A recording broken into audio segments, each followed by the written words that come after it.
Ayan guys, oh. Tuyong tuyo kahit malamig. Ito na yung ating patani na naman. Then first day of March. Ito na naman yung watering natin dito sa garden tree. So open na natin dito. Ayan. Ayan, oh. Nakikita nyo. Kasi pinapatubigan ko na doon sa dulo. Doon sa ating ano. Yun, oh. Ito na ang tanim nating squash after 3 weeks.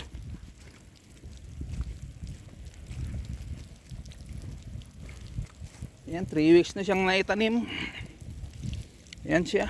Ayan, dito ako nagpapatubig kanina.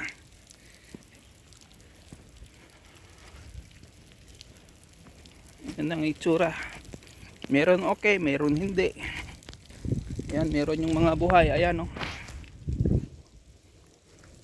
Yung iba na ano, kumbaga hindi umano siguro yung ugat. Pero ito yung una kong tinanim, okay siya. Walang problema. Ayan, kikita nyo yung mga green na yan. So stop lang natin dito. Kasi doon nasa pataning ating patubig. Katapos lang harvestan ni Mrs. Then kasi na naman kanina nagpatubig na naman yan, no? Yan yung nandyan sa tabi naming prutas. Kahit di niya schedule nagpatubig. So pinagbigyan lang natin kasi okay lang naman. Kasi minsan yung schedule niyan binibigay sa atin kasi yung prutas saka lang sila masyadong nagpapatubig pag harvesting. Ayan, oh. Prutas yan yung kabalot para hindi kainin ng ibon. Ganito ang bunga, pakita ko sa inyo.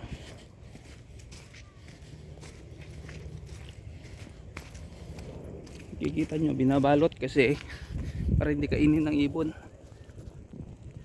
Malayo kasi hindi natin kita masyado.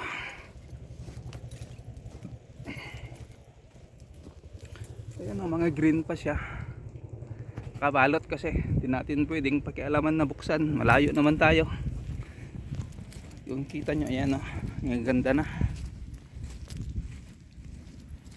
Lalagyan na natin yan ng akyatan kasi yan palabas na yung kanyang talbos na yung paakyat. Plastic trellis lang lalagay natin dyan.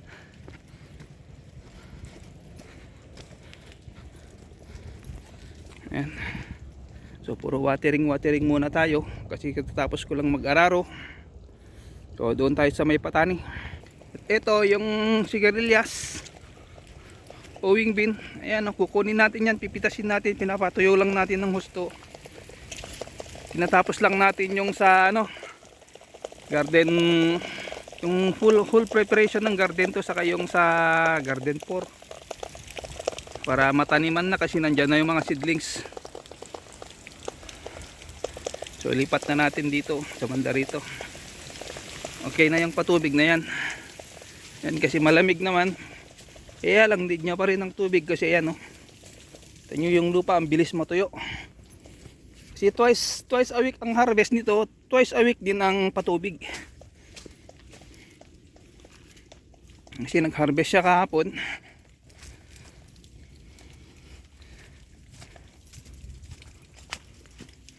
Isang sako din, kanina maaga, isang sako. Magpatubig sana siya. Kaso wala, nagpatubig yung katabi natin. Stop muna natin dito kasi nag-stop na naman doon sa may switch. Kasi pag umiinit yung switch natin, nagsasariling off. Kasi magkikipalit na yan. 20 years na raw yan, eh. Pero mo umabot ng 20 years. Sabagay, sa garden na to kasi 8 years na kami rito, eh. Dati raw yung dati nagtatanim dito kasi bulaklak. Kaya lang nagka-pandemic, trinay nung yung isang anak ata na wala ng trabaho, tinay magtanim ng gulay. Kaso hindi successful. Then nag na siya, sinangla, ipina-rent. At dito guys, oh, kita nyo to. Ayan. Meron tayo dyan ganyan na gulay. Ewan ko lang kung meron sa Pinas. Yan. So off muna natin yung switch kasi baka mainit. So guys, yan. Nagsasariling off, hindi ganyan. So off muna natin. Ayan, mainit. Kasi lumang luma na to. Ayan, sako na lang yung yung pinakatakip, wala na yung takip. Saka ito guys, yung mulberry, dami na namang yan sa kapitbahay. Hinahayaan lang natin ganyan para pag naman makikani naman tayo. Okay lang sa kanya. Ayan yung mga niya, bunga. Kita nyo yung green na yan kasi malayo kasi.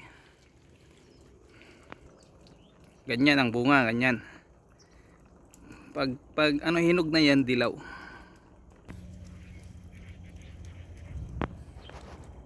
Ito na yung green peas natin. Ayan, nasa taas na. Maraming bunga. Nag-harvest na si Mrs. pero ang kinukuha niya lang yung busog na ganyan. Pag ganyan, hindi muna. Kasi araw-araw naman na mayroon tayong pang-ulam pa na ibang gulay para alternate lang. At saka ito, kukunin natin yung seedlings, yung Chinese pechay. Ayan, nagpapaseeds tayo para hindi na bibili ng seeds. Tayo na lang yung magpupudla. Kaya yung pinunla ni Mrs. na yan, ayan, kukunti kasi yung tumubo, parang pangit. Kaya umorder na lang siya, kaya yun dumating na, kaso hindi pa prepared yung garden. Yan. So panuhin lang natin ng mga 3 minutes yung yung seeds natin kasi nag-iinit siya. Ito naman yung baby corn na natin, hindi natin talagang hinarvest ng maramihan yan, hinayaan na natin yan para meron tayong binhi. Ganyan. Ayan yung balanghoy, malapit ko nang hukayin yan. At ikita nyo yung branch nyo, dami. Saka ayan, marami na naman tayong grass caterin. Ayan. Ito naman yung kanyang strawberry na itanim na. 7. Yan, 11 pala. Ginawa niyang 11. Hinati niya siguro yung isa. Yan yung tinanim niya. Sariling watering doon. So try na natin i-switch after 5 minutes. Natin kung may tubig na lalabas.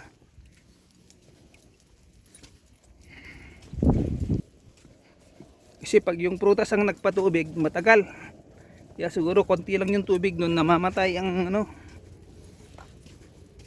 mamatay ang switch kasi hirap siyang anuhin siguro yung tubig. Yan, tumunog naman sa awan ng Diyos. Yan yung tubig umakyat. O baka sa switch lang talaga ang problema. I think naman yung deep well na yan dinaubusan kasi marami kami rito. Ayan, yung mangga nating yan, bili ni Mrs. na siya yung nagtanim. Yan yung unang bulaklak niya noon, yung pinakita ko nung maliit pa. Ngayon ayan, lahat ng branch niya may bulaklak. Ayan ang patubig natin. Ayan. Ganyan talaga pag paumpisa, mahina muna yan ng 1 minute. Nahayaan lang natin tong patola dito kasi baka dyan na lang natin itanim sa may sigarilyas ba. Yan.